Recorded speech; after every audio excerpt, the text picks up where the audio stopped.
teacher and has a background in environmental study sciences and is very passionate about water quality and shoreline stewardship. So take it away, Allison. I sure am. Thanks, Brittany, for the intro. I am Allison. I have a cabin on Bay Lake, and I've been coming to Crow Wing County since I was born. I'm 32. So I love the Brainerd Library. I've spent many summer days here with my mom getting books when it's too hot on a day like today. So it was fun. My mom was like, "Oh, I wish I was up there. I want to go," because we used to come here all the time when I was little. But like I said, I have a cabin on Bay Lake, and I'm also an environmental science educator. And one of my really big passions is water quality, but more so than just water quality, I was raised, my dad is really passionate about eradicating aquatic invasive species in our lake, on Bay Lake. And I grew up hearing him really passionately talk about how, we won't be able to use or recreate on the lake at all if we have a bunch of Eurasian milfoil, if zebra mussels make it to us. And as I got older and really got into environmental science, I went to CFANS. I'll show you a little bit about myself. I was a CFANS graduate, and so I went to the University of Minnesota, loud and proud, and I focused on environmental education and outreach. And one of my emphases at the University of Minnesota was aquatic invasive species. And that was when I was like 18 or 19 and really kind of understanding my interests. And as I got older, I really also developed a huge passion for gardening. And I thought, how can I use my interest in aquatic invasives and gardening to really, like, I don't know, educate people more on my own passions about the lake? And that it has led me to where I am today. I'm a master gardener volunteer, and so I love to garden. But one of my favorite things to talk with people about is how our gardens and how our landscape can be a really beneficial tool in protecting our lake ecosystem against aquatic invasive species. And when we landscape around our shorelines with aquatic invasives in mind and the lake as a whole, we can do some really cool things to transform our lake ecosystems to how they used to be and give them a lot more of their natural functions back. Um, so this is one of my favorite quotes.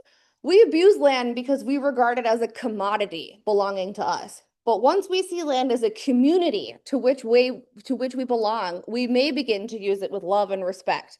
And I love this quote because it really reminds me of being a lake owner, a lake participant in Minnesota, or a homeowner that lives near a lake.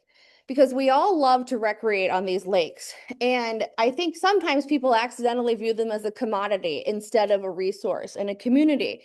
And Minnesota has a really unique environment in which all of us, no matter how you vote politically, no matter what your stances are, 76% of Minnesotans in 2024 identify as concerned about the environment or climate change. So this isn't, this is a very nonpartisan thing for us in Minnesota. We love the environment, we love our lakes, and we really like to make sure that our resources here are usable for years to come. It's never been political in Minnesota, which I think is really unique right now, especially in this day and age. We really are united as Minnesotans on wanting to participate in the fight against climate change, or even just to make one tiny contribution that helps our lakes and ecosystems. This is very rare these days that we all love, really passionately care about the environment. And I think that's a really great frame of mind to come into this talk with, because this isn't something that's this big politically charged environmental issue. Some people think it is, when really all we're going to talk about today is restoring kind of our lakeshore back to where it used to be. And I just feel proud that this is something that Minnesotans care a lot about. So my talk today has three kind of main facets. The first thing I like to kind of start with is, what is monoculture? What is just a grass lawn? And how does that part of my terrestrial lawn connect into the lake? Um, how do I reclaim my shoreline to make it a little more natural and maybe what I might have found years ago without making it an eyesore, if you will? And how we can then enjoy all these benefits when we naturalize our shorelines a bit more and take things back to how they used to be, way before we even built houses. But what exactly is monoculture? I keep using this word in this beginning. Monoculture is any type of environment where one species of plant life or wildlife is present. So, in this example, the grass lawn is our monoculture. And in Minnesota, we have tons of beautiful lawns. I want to preface by saying our lawn at our cabin right now looks like the top right one. It's not perfect. We don't have any natural plants. This is something that my family and I are working on restoring ourselves. So there's no barrier to entry here. You know, it could be really, you could have a huge wildlife or wildflower garden, and or you could just be like my family and I, just starting out right here where you've got only grass. And monoculture has kind of taken over the American lawn. There was a big social study in the 50s about how we tied our value like as a homeowner to how perfect and beautiful our lawns were. And there was this big shift in value of having a grass that was watered and, weeded and just this perfect, pristine lawn. And I won't deny that looks beautiful. It's a beautiful view of the lake. It's a beautiful grass. But when we switch to this mindset of wanting it to be this pristine, clean lawn in people's minds, it removes so much value that our lawns had naturally before we changed it to this grass system, if you will. When we see these monoculture lawns, we are doing our ecosystem a great disservice by removing all of that biodiversity that we have. And biodiversity means that this ecosystem has fewer services being fulfilled. So it might look beautiful, but it's not doing a lot for the lake. It's not doing a lot for the environment around your lawn, and it's not doing a lot for the environment beneath your lawn either. That turf really just sits up there. And when we lose these services that this natural kind of riparian area on the shoreline provide, we open up our lakes and our waterways to the establishment of invasive species. We open them up to high nutrient runoff from phosphorus and nitrogen, or even glyphosate if you're treating weeds in your yard. And we lose all those beautiful services that a natural shoreline provides. And this is one of my favorite pictures of all time.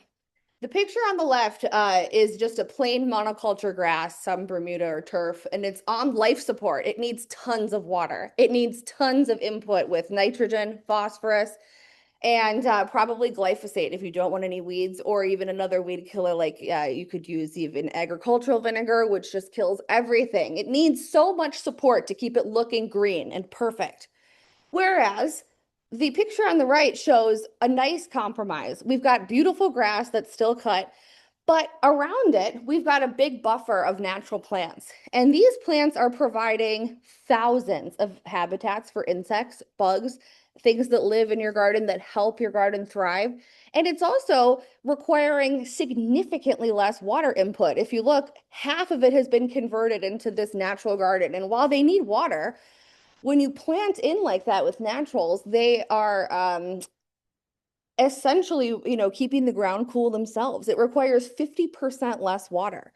So when I say biodiversity, I do mean, again, the variability of life among all of our lawns. In a lawn like this, the only biodiversity are humans and the grass. That's not a really rich, thriving environment that we want to see. The lawn on the right has numerous pollinators, bees, butterflies, hummingbirds, lots of visitors visiting you that aren't just a human and another input into the environment. We want to try to bring back those natural species that provide us so many invaluable services back into the lawn is kind of the goal with making things a little more natural. And it doesn't have to come at any kind of physical or a visual cost. I love a good wildflower garden, but I also think grass is beautiful too. And I love the way the garden on the right looks because it looks polished, but it still is providing tons of input back into the environment that's really positive for you and your neighbors and the lake. So when we talk about lake shorescaping specifically, you probably, your whole life, we've all seen this riprap and it looks polished, but we've lost in this picture on the left here, this traditional shorescaping, we've lost a big buffer system. When we rip out natural grasses and flowering plants and we replace it with this riprap system, we are essentially creating just a big empty slope.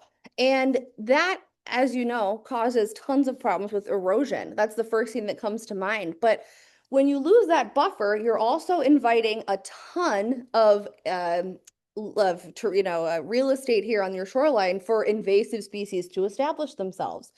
If you take a look at the lawn on the right, it's so planted in with native species that there's no possible way purple loosestrife or, invade daylilies, nothing could ever establish themselves there because it's been established already with its native group of plantings.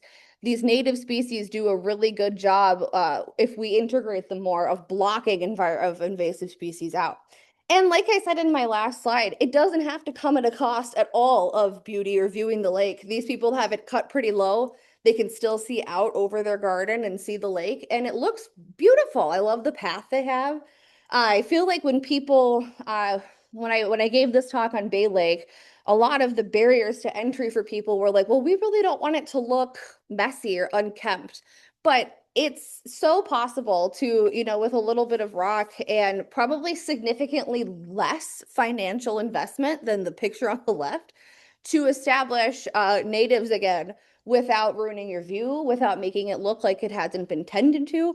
And this is something that I'm really passionate about, is helping people see that, we can have a really natural shorescape without a huge financial investment and a huge visual change.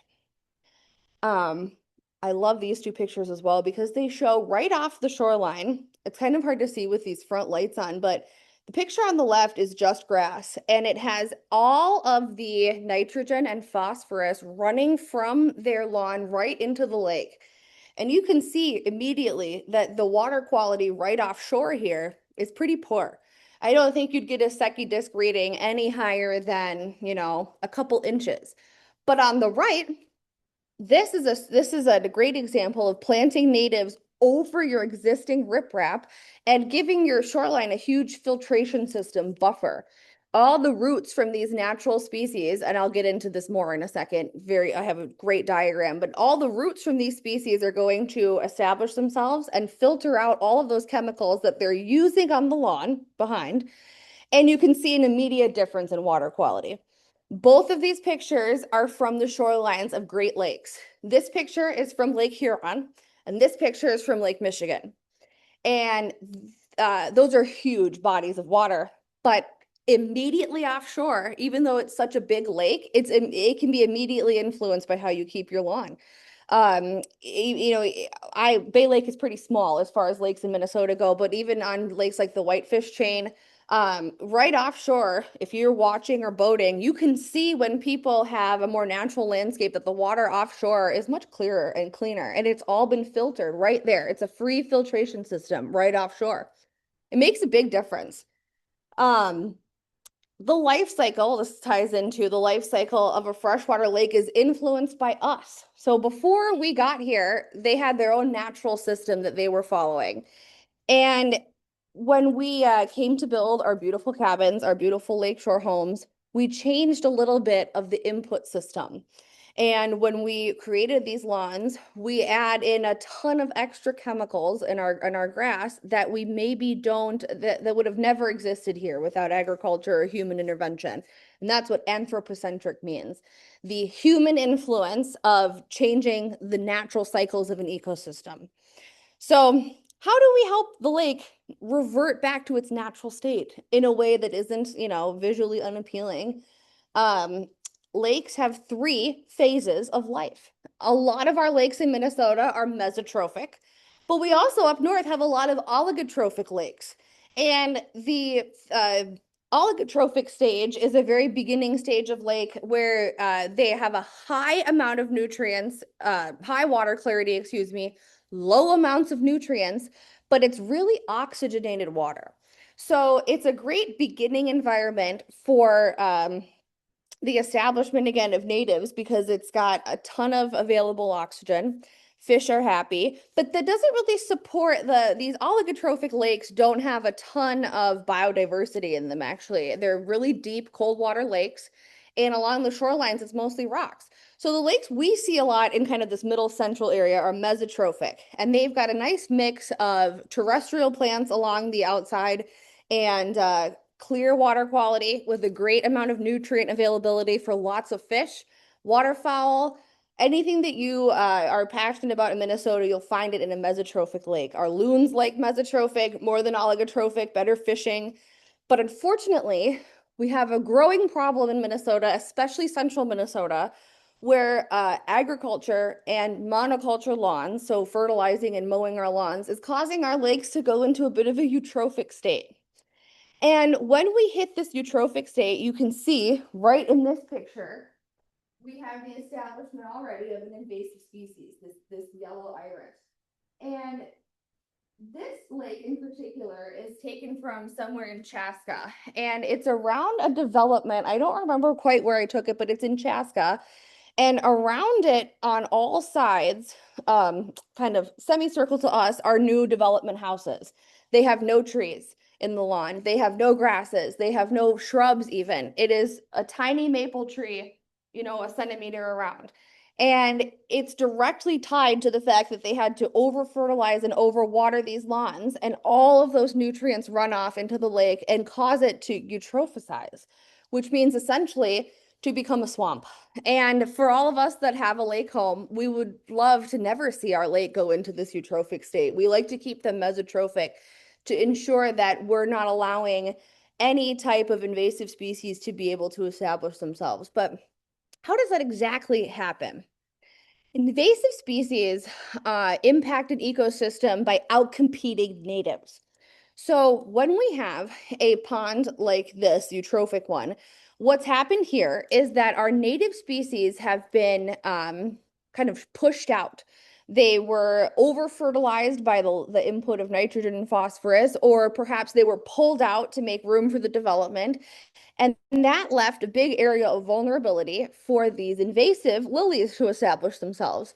And what they do is they outcompete our natives. And so it takes away those available resources that are already pretty limited in our lakes for our native weeds and our native terrestrial plants, and they get sucked up by these invasive species. Um, let's see. I'm trying to remember what lake this is too. I should write all this down for when I'm giving this talk. But this is also somewhere, I want to say near the Whitefish chain, a little bit farther north. This is a 15-year difference in a lake that had previously been treating for Eurasian milfoil and encouraging lakeshore production or lakeshore naturalization. And there was a big, some sort, not like a Driscoll's type farm, but a local agricultural plant established themselves not too far away.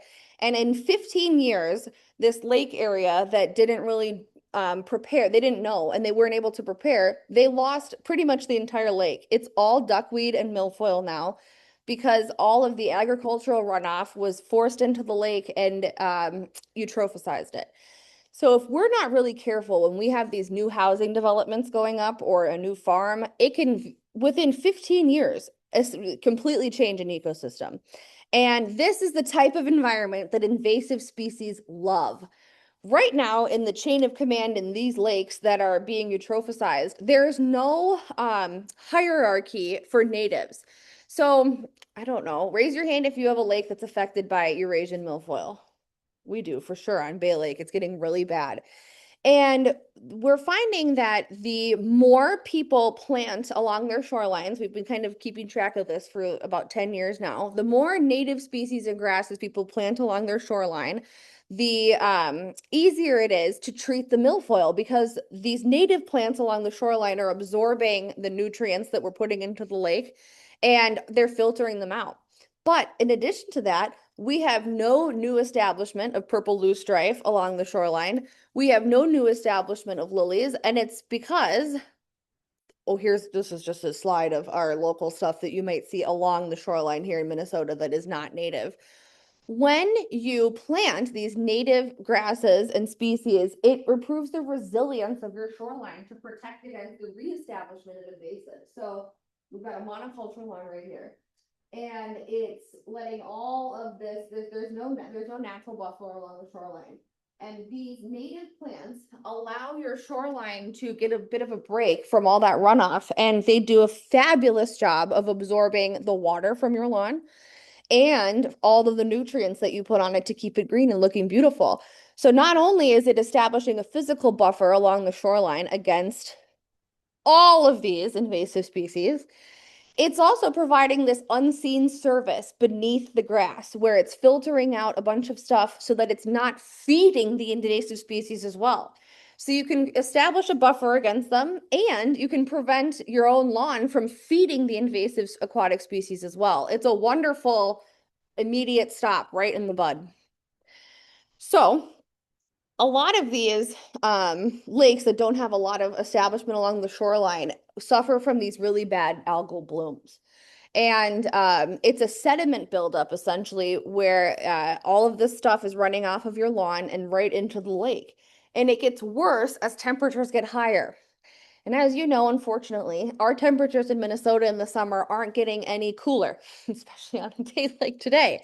So when we have this combination of no plants along the shoreline, really hot days where we have to water our grass, and no natural filtering system happening in the lakes, we have this massive buildup of algae. This algae further prevents native species in the lake from using the sunlight available to them. It's a really vicious cycle where we are essentially fertilizing all of the invasive species in the lake.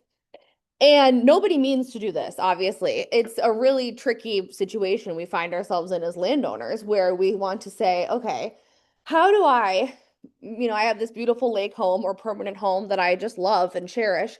How do I establish my shoreline to make it a serviceable thing that it looks good, acts good, and really does a lot of good for the environment? These are some examples of how this naturalization process can be immediate or it can be really gradual. But the best possible way of thinking about this is if I invest three native plants along the shoreline, that's three more native plants that are doing the ecosystem a very great service of filtration, of habitats for bugs and pollinators or other aquatic bugs and stuff like that. And it doesn't have to come at a cost of sacrificing your view or sacrificing how you enjoy the lake or anything like that. My dad is 75, and it took about 5 years of convincing him that we can have a really natural looking landscape without sacrificing any views. He's very much a hard line. I want my grass to be green. I need it to look like that. And he's really come around to the fact with some, good example pictures that we can plant these really good looking natives along the shoreline without sacrificing any of the functionality of using the lake. It's a beautiful way to give back to the lake. If you love the lake and you love where you live, even if you don't live right on the lake, reestablishing your lawn to integrate these native species is just this invaluable gift you can give back to the environment.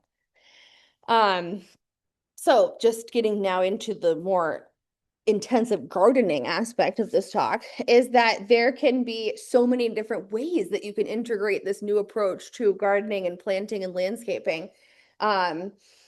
You can go all in on it. This picture on the left is a pretty good example. They meant well. They wanted to reestablish roots on their slope, but it's still kind of a monoculture, isn't it? When it's all the same species of bush. It's not very diverse, but it's doing something, right? So you can't complain. It will look beautiful, and it's doing some sort of erosion control and filtration.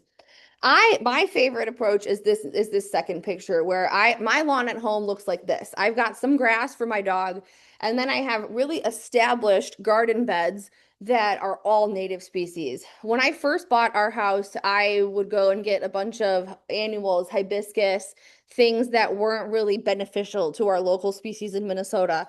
And I've totally overhauled that. And my own lawn now, I have as much as I can of native grass, milkweed, anything that I could possibly use to fill the space that is going to also benefit my lawn. I would plant these plants that are from the tropics or from the desert or California, and they would never establish themselves. And they weren't really doing anything for my landscape either. And so my favorite approach is this hybrid approach where you've got a little bit of grass that you still water. And I find that since I've converted to this kind of hybrid lawn, I don't need to water my grass as much because these established garden beds are retaining so much moisture in their roots that it benefits the grass as well. When you've got these natural species, they absorb all of these not just water, but they're absorbing good nutrients from their own plants too, and they're just replenishing it all back into your lawn. It's a really great way to combat against heat-focused climate change, is to have natural plants that are going to absorb all of that water and keep it in the soil. So if you've got a lawn where you're like, I have, clay and I can't keep it, or you've got kind of loamy soil and you can't keep it moist, plant some milkweed and native species and you will see a total transformation in your soil. It will become moist and rich and a host for a ton of really beneficial species. The third approach is to fully naturalize the lawn and take out all of your grass. And it looks beautiful, but for me, I have a dog and I can't commit that much. But gosh, I would if I could. It looks absolutely gorgeous to have a completely full lawn full of species that don't need any, after they've established themselves, that will never need to be watered or tended to. For the most part, it'll just need a pruning every couple years. It is a really low maintenance way to add a bunch of ecosystem services and visual interest back into your garden. Some of my favorite stuff to plant are purple coneflower. That is, they're a really heat and sand tolerant species. So purple coneflower, anything in the Echinacea family is going to do really, really well along your shoreline because they'll suck up a bunch of water, but they don't mind the sand. They don't mind the slope. The rougher place you can plant them, the better. They don't mind at all. I love swamp milkweed. A lot of people think that milkweed is just for monarch butterflies. And while it does attract monarch butterflies, swamp milkweed specifically attracts all kinds of other really beneficial insects. Dragonflies. If you want a bunch of dragonflies on your shoreline and that'll eat all those mosquitoes, they love swamp milkweed. And dragonflies also love blue flag iris, which is a really great replacement if you've got I've just had a tough conversation with our neighbors. She has a lot of yellow lily, which is, let me go back to it. Yellow iris, excuse me. It's super invasive in Minnesota. And she's like, I really don't want to lose the visual impact of having irises all along the shoreline, but I don't want to have an invasive. I recommend blue flag iris. It will take back over the spot where you pull the iris out of. And it's blue, it's beautiful, it looks good. Another thing that is really underutilized, I think, is sumac. Sumac does so big staghorn sumac specifically does really well. You see it growing on the side of our highways all the time, sloping. It does the exact same service on our sloping lawns as well, and it filters out so much bad stuff. I love sumac. It also provides an incredible source of browse for wildlife. So if you've got a hosta garden that you're really trying to deter deer from eating, you might plant a bunch of sumac and they'll gravitate towards that and eat the berries instead. I'm a really big proponent of when you're gardening, if you've got a pest or a problem like invasive species, to solve it not with a chemical problem, but with another planting problem. Give them another thing to browse on. Give them something else to choose. So sumac is a really good one if you've got bad deer in your yard. They'll eat all your berries instead. Grasses are the most valuable thing you could plant along the shoreline. And my two favorites are big blue stem grass and switchgrass. Those are native to Minnesota. And they're the best thing you could possibly put along your shoreline. I am 5 foot tall. And switchgrass, when you plant it, might only be this tall, but its roots will go double me into the ground after 2 years. That's crazy. I think it will double its length underground than you can see above. And that alone, if you plant 3 of them, does so much good for the lake infiltration. So I love big blue stem, switchgrass. Another few things that I really like if you love flowering plants, these all do well in the sun. Goldenrod, aster, the sedge family is like really pretty flowering plant that looks good through all 3 seasons. And columbine is also a really good one. We have natural, if you have creeping bellflower problems, columbine can be a really good replacement, and it does really well by the lake. They love the rocks. They love anything in the willow family also loves being by the lake. Willow trees have roots that spread down and they seek water. And they added, if you've got any type of erosion problems along your shoreline, willow is any willow shrub is going to be a winner for sure to plant down there. And I just love some of these examples. I mean, it's expensive to landscape, but a lot of, the beach, whatever, drag the rocks in, but a lot of these looked like, they before people added these natural plants, there was really no, to me, there's a lot less visual interest when you have just a rocks and beach. And now there's just so much more, there's a rich look to all of these landscapes that don't block you from enjoying the lake at all. It's not difficult to walk through. It's not messy. It's not going to cause none of these plants I've recommended will give you a rash if you walk near them. These are all really like lake accessible, user friendly plants that kind of just transform the shoreline, I think. I don't know, this is completely a personal preference, but when I'm going along the lake and I'm on the pontoon and I'm looking at people's shorelines, I find them so much more interesting when they have these native plantings established. I love looking at all the colors. I love looking at perhaps like what birds they have in them. And it just adds so much more value again to your property. But there's this unseen value that you're providing all of these services back into the ecosystem all over again. When it comes to actually managing our lawn, I like to revisit this one, that this takes a ton of input. To have your lawn have no weeds, to be perfectly green and not dried out, you need to water it with gallons of water a week in Minnesota. And this has been treated so heavily with chemicals. It's on life support. You're having to do, people have this conception that it's way easier to have just grass because all you have to do is mow. But if you have a big lawn, you know that you're not just mowing. You are completely investing in all of these other inputs. And a less maintenance routine is actually this one that has a lot of native species planted. It still looks good, it looks polished, but they are actually making it a lot easier to care for your garden because they don't require so much fussing and maintenance.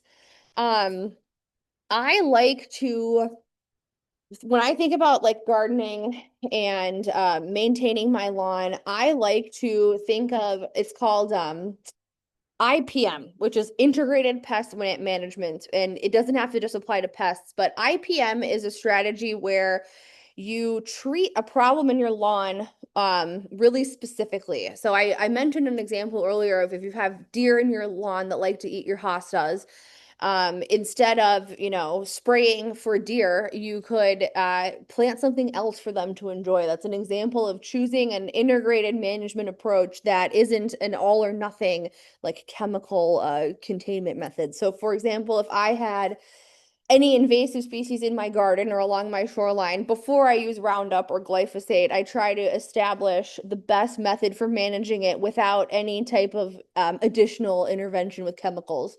I say right here, culture before chemicals.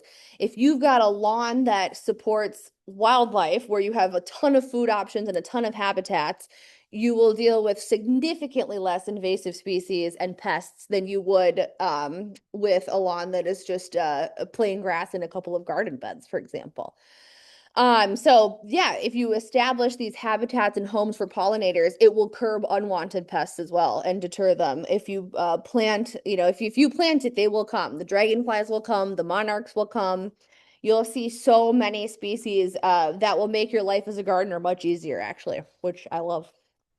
Um, More just planting examples of how people think in their heads like, oh, it looks beautiful to have a plain lawn, but I think almost all of us would unanimously agree the pictures on the right are far more interesting than just a lawn with nothing going on in it. They add so much more value to people that are looking at your lawn, for you that's enjoying your lawn, but also for the environment. This adds just so much more services back into the ecosystem of the water filtration, the habitat, the food supply for animals. Um, and so yeah, I try to be really realistic and balanced when I give people these suggestions because if you go all in on the natural planting, it's overwhelming. And it's a really easy way there's no barrier of entry to redoing your landscape along your shoreline to really give it a more balanced and healthy look and function within the environment. If you like to fish, obviously this has immediate benefits for our walleye populations in Minnesota. If you plant native along your shoreline, it will make any breeding fish, but especially walleye, really happy. Walleye do not like algae. They don't like stuff sitting on the top of the water, and they like a lot of motion on the lake. And the DNR just published a study that lakes are eutrophizing really quickly, and it's curbing our walleye fingerling and fry populations. So on Bay Lake, for an example, we just put in a couple thousand yearling walleye, and they did much better last year because we had significantly less algal blooms. And the DNR believes that this is because Bay Lake just switched over to, we signed up with a community organization in St. Paul called the Lake Stewardship Program. And a lot of people on Bay Lake, my lake, have been reestablishing their shorelines to have a bunch of native species versus just riprap. And the DNR said that our algal bloom levels last year were almost cut in half from the year before. And we had about 110 people join this lake stewardship program. In 1 year, it was a significant shift. It was, I mean, it was like, yeah, we I'm trying to remember the exact number. Our Eurasian milfoil levels stayed the same because we're treating them, but we had no new establishment of invasives or loosestrife, anything like that, because the people on Bay Lake are working to kind of reestablish their shorelines. I don't know if any of you guys deal with swimmer's itch on your lakes. We sure do on Bay Lake, and that is a natural cycle that feeds off of these snails in the lake feed off of algae in the lake, and waterfowl eats these snails and poops them out. And it causes this parasite called swimmer's itch. Well, if there's less algae available from the nutrient runoff, there's significantly less swimmer's itch in the lake as well. You see just these immediate benefits right off your shoreline in, water quality, in enjoyment right away from planting natural. And this gets into the stewardship part of it. This is kind of our gift back to the environment that we can give as homeowners and lake enjoyers. We really, in Minnesota, we have a great opportunity to kind of turn around some of the anthropocentric or the human influenced forces that we've accidentally kind of imparted on our lakes. We have a wonderful opportunity to give back to our lakes in the sense of reestablishing them kind of back to the way they were. And I don't know, I think that it's like I talked about at the beginning, Minnesota is a really unique state in the sense that we're all really united in the fact that we really care about water quality, we really care about natural planting. And I think that it's a really cool time right now to be a gardener because you see this major shift away from valuing this plain monoculture lawn into valuing diverse insects in your lawn and diverse species and enjoying it for kind of how it used to be before we established and put all these properties there. It's a really cool societal and psychological shift that I'm seeing where people are like, no, I really want it to kind of look more natural. I really want it to feel more intentional, like it wasn't just ripped out for my enjoyment. And I think it's really, like I said, I keep repeating myself, but it's invaluable in Minnesota that we care about this so much.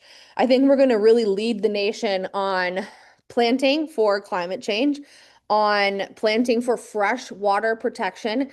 I don't have anything about this in my talk because I wrote this last year, but in Minnesota up north, we're getting a lot of proposals for data centers, which use a ton of fresh water. And when the water leaves those data centers and goes back into our environments, it's really dirty. It's touched heavy metals. And if we can establish a really strong native planting base around all of our freshwater ecosystems here, we can really lead the national fight against water issues, against the lack of biodiversity and native species. And yeah, it's just a great opportunity to give back to the lake and give the lake a gift and say, I didn't know any better 20 years ago. I ripped everything out and put riprap in. I'm going to reestablish this and give it a little love. And that is, I think, again, a very unique mindset that we have here in Minnesota.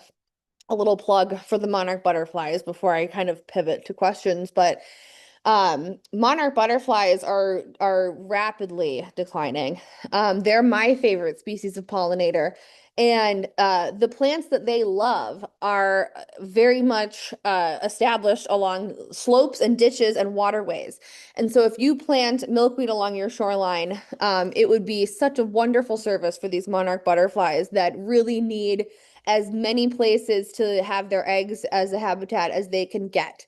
A lot of people mow over the beginning of milkweed. It's really easy to establish and see. And monarchs will return to their old milkweed plants to find that they've been mowed over and replaced with grass. And so yeah, swamp milkweed and regular milkweed, not tropical milkweed, I should note, but regular swamp milkweed and are going to be such an invaluable gift that you can give back to these pollinators. And I'm gonna leave it on here again because I think that this could be my favorite quote of all time, that we regard our land as a commodity, and when we shift to viewing it as a community, less of a thing that we recreate on and more something that we interact with to give back after recreating, our lakes will just be so much happier for it, and our lawns. This doesn't have to only apply to a lake ecosystem. This could be true for your front lawn and your terrestrial landscape too. Um, I think this again is just a really unique Minnesota mindset that we are really good stewards here of the environment. Even if we don't have all the tools right away, I think every Minnesotan, if you're born in Minnesota, you're well-meaning towards the environment. You just have it in your blood, you know? So this is something that, yeah, we can all do to bring us together and kind of give back to the lake after we've used it in the summer. And yeah, an invaluable service. So I talked about this a little bit, but Bay Lake just joined. They're based out of St. Paul, but it's the Lake Stewardship Program it's the official branch of the state government is the Minnesota Lakes and Rivers Advocates. And what happens is on Bay Lake has like a Bay Lake Improvement Association where we have like a board kind of, and they reached out to this Lake Steward program and we signed up to be a host for it. So what happens is I'm trained on Bay Lake and another gentleman is, and we go to people's yards and we evaluate their shoreline and we say, okay, you're at this level of a percentage of natural. If you want a little, there's an incentive to have a cute little sign in your yard that's like, I'm proud to be a lake steward. And it seems silly, but it really motivates people. Like the Bay Lake people were like, we got to get our sign. We got to get our sign. And it was a really fun shift in, I don't know, a mindset towards kind of working together as a community for our commodity versus community. This really changed the mindset of people on Bay Lake. And so if any of you are on your own lake board associations, this is something that I would really encourage you to think about doing on your own lakes. We see on Bay Lake, we've got about 15 loon families that live there now, and we've really kind of reclaimed our shorelines, and it's becoming a really beautiful place. It was already beautiful. It's my favorite place in the world, but it's becoming even more beautiful than it was, which is hard to imagine. And it's because we have way more eagles, way more loons, way more fish, because we're doing this stewardship of trying to really take care of the shorelines. And this is, again, no barrier to entry. You could plant one plant, you could plant a couple, but anything you do, the lake will thank you, and so will your lawns, and so will native species. Another thing I wanted to touch base on is that Crow Wing County Soil and Water Conservation District has a program where they will help if you reach out to them and propose, hey, I've got a plan on my shoreline to do, I want to do a couple native plants, this, and this, and you give them a proposal, they will give you money to plant, and they will even help you find a construction company that will work, and they start this process, I want to think in May. So coming as you start to garden out your season, and you're thinking, oh, maybe I want to try to get a little money from the state of Minnesota because they'll give it to me for replanting along my shoreline, this is a fabulous program. It's their cost sharing funds for conservation. And if anyone wants more information on this, I can give it to you. I'll give you my email and I can kind of maybe help you work with them and make a plan. But my mom did it for us, and we are scheduled for 2027 construction, and we think we got about 30% of our thing covered by Crow Wing County. They are so beyond willing to support homeowners with this, which I think is pretty darn cool. Um, let's see. That brings me to the end, and I like to leave a little bit of time for questions if anybody has any, or any even just like chatting about, reconstruction or, I don't, what will this work on my shoreline? I am available to anybody that would like to chat and hear any questions or anything like that. But I'm also available too for anyone that needs any like specific lawn help, like with this. If you're thinking, oh, I really do want to reestablish, I am more than happy to help with all of that. This is my passion. I love landscaping along the lake. So I'm here as a resource too for that. But yeah. I don't have a question, but I have a comment reinforcing Crow Great. County and the rain gardens. My homeowners association put in a rain garden about 8 years ago. I'm sorry, I can't tell you how large it is. I can't tell you the percentage that they gave us, but it cost us $400 to put in a large rain garden. Nothing. And then my church put in one about 3 years ago, and there again, I can't tell you the numbers, but it cost us very little, and they came out and helped us from the beginning, Oh, yeah. all the way, what to do, who to contact, They rock. what to put in. They did, Oh. they did almost all of the planning for it. I love it. I love this plug. People think, oh, I don't know where to start. I'm overwhelmed. This is a great place. They will literally help you and do it for you. And it could also be as easy as planting, yes, it's better. Well, not better, but it's nicer to plant when you've got perennials and they're established. But this could be as easy as sprinkling some coneflower seeds along your shoreline in the fall and waiting for them to come up in the spring.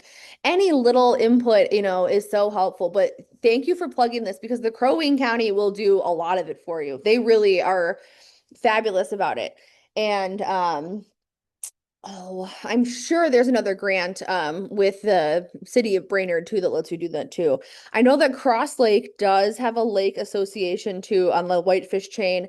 And I think they're thinking about joining this Lake Steward program too, which would be absolutely fabulous. I know they've got the National Loon Center going. Oh yeah, I see Gull Chain of Lake. So they might have already joined it. This is a Gull Lake example. So like ours on Bay Lake have Bay Lakes outline or whatever. But yeah, I feel like you can also join this program even if your lake isn't doing it either. So if you want to join the Lake Stewardship program as well, it's available to anybody. Yeah. Maybe I have a question. I'm thinking about this. Great. We are on Rice Lake, Mhm. we have Shoreline. Yep. And originally we had 16 boat slips, we're down to fewer than that because of everything that's coming up the water. Yeah. And I haven't paid much attention to the water. But right now, we have owners who really want an absolutely clean Yep. shoreline. Yep. And I'm thinking we need to educate them. Yes, this would be a great resource. Even this picture alone. So psychologically, people have this idea. I love that you brought this up and mentioned it.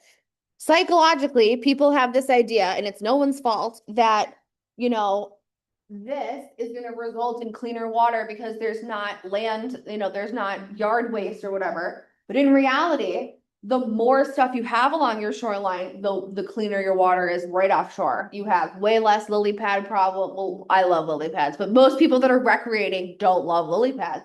You have a significantly less amount. It feels like it would be the other way around, but it's not. And the biggest barrier to getting people to change their minds is really truly just showing them the major difference. People think, oh, if I have all this stuff planted along the shoreline, it will cause more dirt and more leaves and more problems in the lake. But when we have these areas where they're just bare, it's when it's and that's people think they're going to solve their problem by ripping everything out and putting in riprap, and it's actually going to just exacerbate the problem. And I have found that when you show people pictures like this, it's really opens up people's minds into saying, okay, well, this is really low. It's not obscuring my view of the lake, but it's going to provide that buffer if you've got a bunch of algae or milfoil. I mean, what do you know exactly what the people's complaints were about? Well, I'm sure anybody's concerned about, so thinking about this except me right now. But that's good. It just takes one person. That's all that matters. And what I have in mind is thinking, is it possible that somebody might come out and speak at one of our board meetings? Sure. We have to make other people concerned. I would be happy to do that. Starting with that. When I will give you my contact information. I would love to be. I got, so when I gave this talk last year on Bay Lake, it's the same exact thing. People are really wanting to rip everything out to make that visual, image they have in their head of the perfect cabin come through, perfect lakeshore. And just after I gave this talk twice on Bay Lake, we had 100 people join the lake stewardship program. I think all it is just examples. And I don't think it even is generational. I mean, everyone here is way, you know what I mean, way older than I am, and you guys care far more about this than everyone. I want to say, originally I thought maybe it was a little generational, but it's not. I think it's just a matter of seeing the difference of this, it is really a stark eye-opening thing that, oh, though actually the less plants I have, the more problems I'm going to have in the water, just directly offshore, for recreation. People, I love water skiing. I love tubing. I love getting out on the lake. And I don't really like doing it when there's a bunch of the green algae and when the milfoil is crazy in August. It really deters me. I love the lake, but it's a barrier to entry for sure to when you have all these invasives that are kind of running wild on there. But I would be more than happy. I'll give you my contact information. I would love, literally, I'm a florist, so I'm painfully available to come and give any kind of educational talk or even More thoughts, and I'll keep them to myself. No. Your contact No, we can information. we can connect after this. I would love to hear all of your thoughts, but I think this is this is a slide. When on Bay Lake, I gave this talk to our whole improvement association, and then we did like an annual meeting, and there was like 200 people there. When I went from this page to this page, people went, oh, these two pictures seem to really do something for people where they say, wow, okay, so this is a lake that did not protect their shorelines at all. And this was a new development area where people built all these new their homes, I guess, in Chanhassen. But this was a slide where people really said, oh, okay. And there's this, for some reason, seeing the pictures really changes people's minds. They say they have this one thing in their head about how, it should look clean and pristine and manicured, but in reality, that's just causing so many more problems, and people just don't know. And it kind of, you don't ever want to be condescending about it, but it does make sense that when we replace what was lost, we get so much back from those ecosystem services. These plants are going to work for free to keep the lakes clean. For recreation, since everybody wants the nice white sand beach, Yep. is there native plants that can coexist with the nice white sand beach? I'm so glad you asked. Yes, absolutely. There are tons of natives. This is one of my favorite pictures. This is like a great gravel beach. And I tell people, like, never take out your riprap. Like, if you've got your rocks here and they've established themselves, that's great. Leave them there.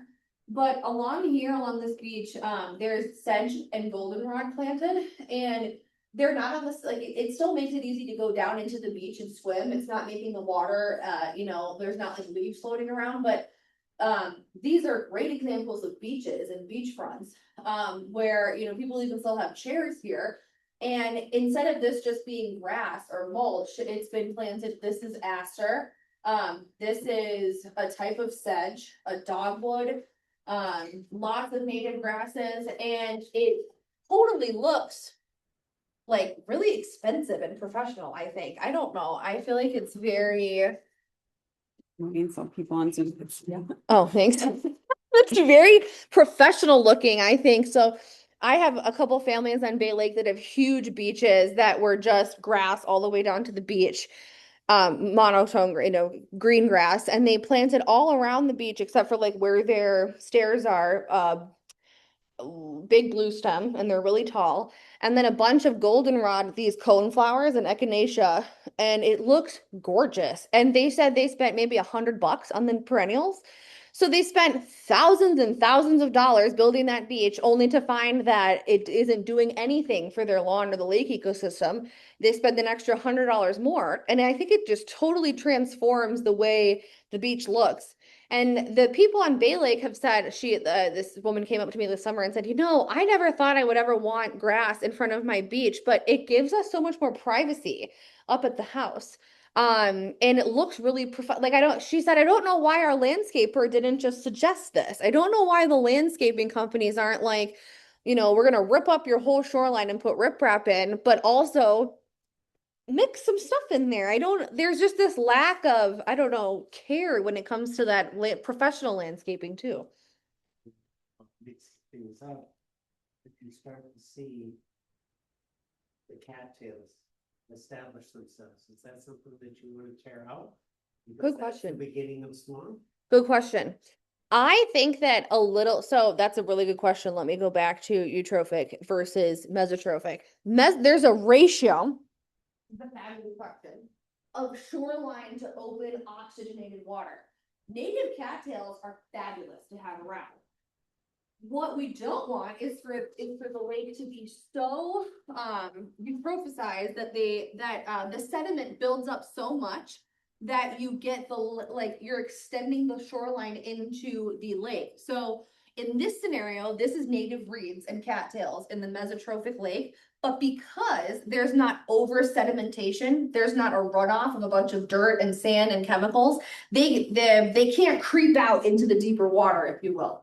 So they're landlocked to where they need to be. This is a lake that's keeping everything right where it needs to be because it has all of its functions tightly in a row. I love this question. I should add this in about cattails. The problem with the cattails is once you start to put too much sediment in because there's not a nice buffer, then you are essentially just extending the shoreline over the course of however many years. And that's when you get this problem of now there's a bunch of new sediment here, and maybe the cattails aren't growing fast enough, the native cattails. So then you get the iris. So the runoff has established this extra layer that, is really close to the surface of the lake. And it gives this free real estate essentially for loosestrife and these irises. So in a healthy lake, this is just such a good, thank you for asking this. I'm going to add this into the talk permanently. But when you have a healthy lake, there's no over sedimentation essentially, and the native cattails can stay right where they are. And they also are providing a great filtration system. But when we get too many of them, the problem is if you are, next time you're walking around and you see a bog, the cattails kind of stop, and then it turns into grasses and irises. And that's where we kind of lose the forest through the trees, literally and metaphorically.